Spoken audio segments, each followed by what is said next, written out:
Present by Ravi studio Ambikapur.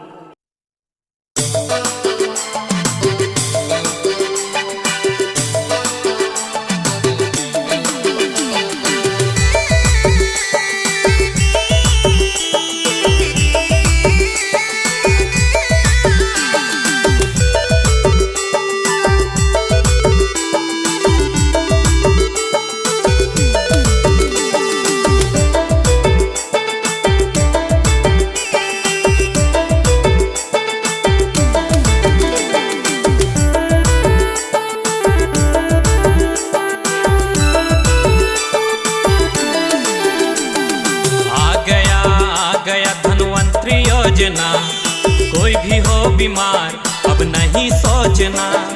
आ गया धनवंतरी योजना, कोई भी हो बीमार अब नहीं सोचना। कम दाम में दवा मिलेगा, आधा दाम में दवा मिलेगा।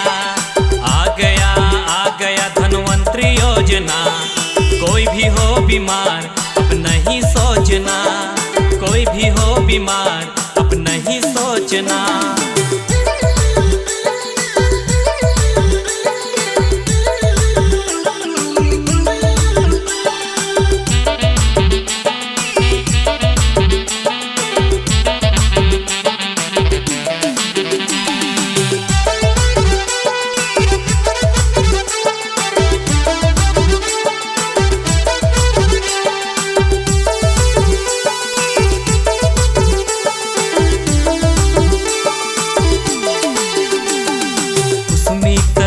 के सामने हमारा पता, सभी रोग का दवा मिलता।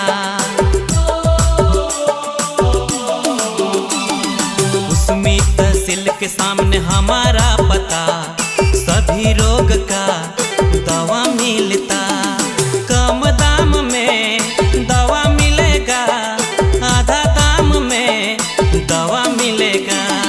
आ गया धनवंतरी योजना, कोई भी हो बीमार अब नहीं सोचना। कोई भी हो बीमार अब नहीं सोचना।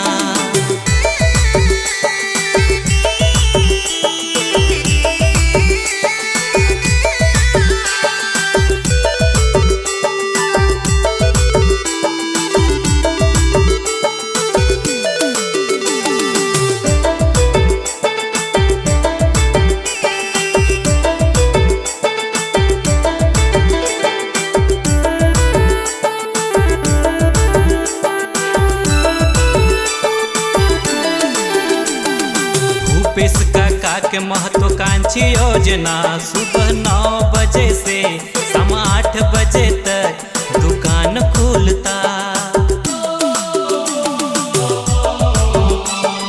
भूपेश काका के महत्वाकांक्षी योजना, सुबह 9 बजे से शाम 8 बजे तक दुकान खुलता। कम दाम में दवा मिलेगा, आधा दाम में दवा मिलेगा। आ गया धनवंतरी योजना, कोई भी हो बीमार अब नहीं सोचना। कोई भी हो बीमार अब नहीं सोचना। कोई भी हो बीमार अब नहीं सोचना।